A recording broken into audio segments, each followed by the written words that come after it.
नमस्ते सबैजनालाई स्वागत छ यहाँहरूलाई कल्पनाज इजी रेसिपिज एन्ड टिप्समा।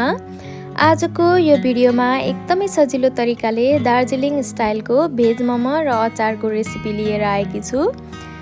यो मोमो र अचार बनाउनको लागि एकदमै सजिलो छ र सामानहरू पनि एकदमै थोरै चाहिन्छ। घरमा सजिलैसँग बनाउन सकिन्छ।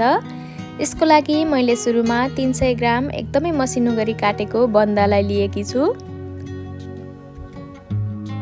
अब यो बन्दाबाट पानी निकाल्नको लागि मैले सुरुमा यसमा चाहिने जति नुन राखेँ। नुन राखेर मजाले मिक्स गरेकी छु, सबैतिर नुन लागोस् भनेर।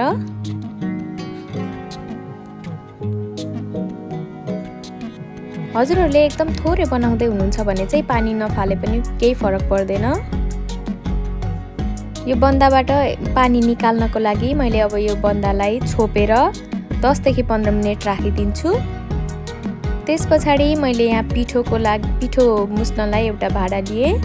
त्यसमा मैदा लिएकी छु मैले 300 ग्राम। हजुरहरूलाई चाहिने जति लिन सक्नुहुन्छ। अब यसमा मैले ओलिभ ओइल राखेकी छु। हजुरहरूले अरू नै कुकिङ ओइल राखे पनि हुन्छ। तोरीको तेल चाहिँ नराख्नु होला, बटर राख्नु भए पनि हुन्छ। मजाले यसलाई मिक्स गरेँ अनि अब यसमा चिसो पानी राख्दै मैले रोटी बनाउने जस्तो पिठो हुने गरी मुसेकी छु। रोटी बनाउने भन्दा चाहिँ अलिकति साह्रो हुनुपर्छ। अब यो हाम्रो डो पनि रेडी भइसकेको छ मोमो बनाउनको लागि। तर अब यसलाई छोपेर 5-10 मिनेट राख्यो भने अझ राम्रो बन्छ। त्यही भएर मैले पनि यसलाई छोपेर राखेकी छु। अब हाम्रो यो बन्दा अघि नुन राखेर राखेको थियौँ। अब यसलाई मजाले पानी निचोरेर मैले निकाल्दै छु। यसरी मजाले पानी निचोरेर निकाल्यो भने चाहिँ मोमो बनाउँदाखेरि एकदमै सजिलो हुन्छ। पानी आउँदैन माथिबाट। मोमो थोरै बनाउँदै हुनुहुन्छ भने चाहिँ यो बन्दाबाट यसरी पानी निकालिराख्नु पर्दैन। यसै गरी मैले सबै यो बन्दालाई निचोरेर पानी जति फालेकी छु। अघि भन्दा अलिक थोरै पनि देखियो बन्दा यति गरिसकेपछि। र मैले यो पानीलाई चाहिँ फालिदिएँ। हेर्नुहोस् त, खासै धेरै त निस्केको छैन, त्यही पनि मैले फालिदिएँ। अब यो बन्दालाई फेरि एउटा ठुलो बलमा राखेँ मैले। त्यस्तै प्याज मैले 150 ग्राम लिएकी छु, ठ्याक्कै बन्दाको आधी। अब यसमा धनिया राखेँ।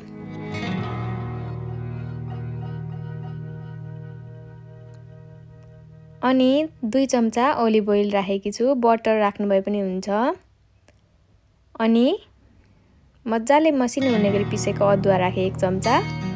मजाले मिक्स गरेकी छु। यसमा नुन मैले राखिनँ किनभने अगाडि नै मैले बन्दामा नुन राखिसकेको थिएँ। त्यो नै लाग्ने गरी राखेको भएर थप्नु परेन। हजुरहरूले सुरुमा बन्दामा राखेको नुनले लागेन भने पछि थप्न पनि सक्नुहुन्छ। र हाम्रो यो मोमोको स्टफिङ रेडी भइसक्यो। यति नै हो हाल्ने कुरा यसमा। र यता पिठो पनि हाम्रो 10 मिनेट छोपेर राखेपछि एकदमै सफ्ट बनेको छ। हेर्नुहोस् त, अझै पनि यो रोटी बनाउने भन्दा चाहिँ दह्रो नै छ। यस्तै हुनपर्छ, सजिलो हुन्छ मोमो बनाउनलाई यस्तो भयो भने। अब मैले यो बेल्नको लागि यहाँ बेलना लिएकी छु। सुरुमा चाहिँ मैले यो पिठोलाई सानो सानो डल्लो बनाउँछु। सजिलो हुन्छ मलाई यसरी सुरुमै डल्लो बनाएर राख्यो भने। अथवा हजुरहरूले चाहिँ एकैचोटि ठुलो बेलेर ग्लास अथवा कचौरा केहीले काट्नु भए पनि हुन्छ साइजको। तर मलाई चाहिँ यसरी नै सजिलो लाग्ने, छिटो हुने भएको भएर म यसरी नै सानो सानो दाना बनाएर सुरु गर्छु। र मैले यो बेलेर राख्नको लागि प्लेट रेडी गरेकी छु। प्लेटमा मैले पिठो हालेँ अलिअलि। त्यसो गरेपछि बेलेर राखेको रोटी टाँसिँदैन। बेल्दाखेरि पनि मैले पिठो हाल्दै बेलेकी छु। यस्तो हुँदा टाँसिँदैन, पछि मोमो बनाउने बेलामा सजिलो पनि हुन्छ।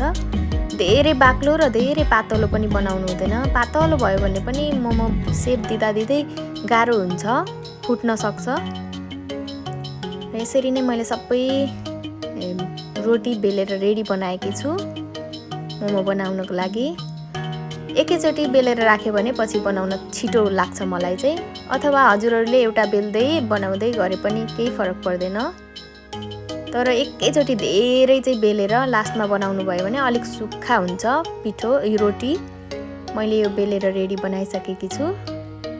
अब यो मोमोको भाँडामा मैले ओइल स्प्रे गरेँ। हजुरहरूले त्यही तेललाई नै दल्नु भए पनि हुन्छ, मोमो नटासियोस् भन्नको लागि मात्र हो यो।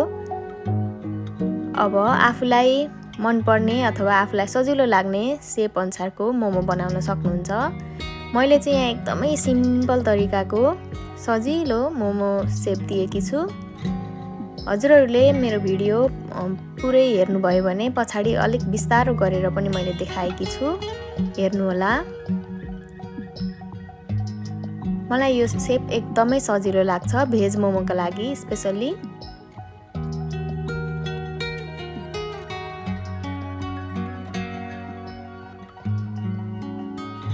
यो भेज मोमो दार्जिलिङ स्टाइलको बनाउँदाखेरि यसमा मसलाहरू राख्न पर्दैन। यस्तै सिम्पल भयो भने एकदमै मिठो हुन्छ।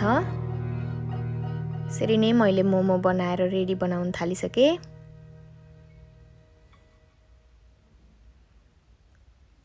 यो मोमो बनाउँदाखेरि चाहिँ पिठोमा पानी हालेर टास्नुपर्ने त्यस्तो केही पनि पर्दैन। एकदमै राम्रोसँग टासिन्छ। वाउ, कस्तो राम्रो मोमो बन्यो हेर्नुहोस् त। त्यसै गरी मैले अर्को स्टिमरमा पनि सुरुमा ओइल स्प्रे गरेर मोमो बनाउँदै राखेकी छु। हजुरहरूलाई सानो मनपर्छ भने अझ सानो बेल्न पनि सक्नुहुन्छ, तर धेरै ठुलो चाहिँ अलिक अप्ठ्यारो हुन्छ खानलाई पनि। र हाम्रो मोमो रेडी भयो। अब मैले पकाउनलाई बसाउन आँट्दैछु। मैले पानी अघि नै उमालिसकेको छु। अब यो उम्लेको पानीमा मैले माथिबाट स्टिम गर्नलाई मोमो राखिदिएँ। ठ्याक्कै 10 मिनट पकाएँ। यो भेज मोमो पाक्छ मजाले है त। र हाम्रो यो मोमो पनि रेडी भयो। अब म अचार बनाउन लाग्छु। दार्जिलिङ स्टाइलकै सिम्पल अचार, रातो टमाटरको। यसको लागि मैले तातो पानीमा काटेको टमाटर राखिदिएँ। चिसै पानीमा राखे पनि केही फरक पर्दैन। सुकेको खुर्सानी राखेकी छु मैले। फ्रेस खुर्सानी राख्नु भए पनि हुन्छ। त्यस्तै लसुनलाई पनि राखेँ। खुर्सानी हजुरहरूले स्वादअनुसार लिन सक्नुहुन्छ। त्यस्तै स्वादअनुसार नुन पनि राखिदिएँ। अब यहाँ थोरै टिमुरको दानालाई पनि राखेकी छु। धुलो टिमुर भए त्यही पनि युज गर्दा हुन्छ। मजाले यो टमाटर पाक्ने गरी पकाउनुपर्छ। यसमा केही राख्नु पर्दैन अरू। एकदम सफ्ट हुने गरी पकाउनुपर्छ। यो पाक्न पनि धेरै बेर लाग्दैन, 5 मिनट जति पाक्छ। पानी हजुरहरूले जति पातलो बनाउने हो, जति बाक्लो बनाउने हो त्यही अनुसार लिन सक्नुहुन्छ। मलाई चाहिँ यस्तो अचार अलिक पातलै मनपर्छ, त्यही भएर अलिक धेरै पानी राखेँ। हजुरहरूलाई बाक्लो मनपर्छ भने पानी कम राख्नुहोला। हाम्रो यो अब पाकिसक्यो टमाटर पनि, खुर्सानी पनि एकदमै सफ्ट भइसक्यो, लसुन पनि मजाले पाक्यो।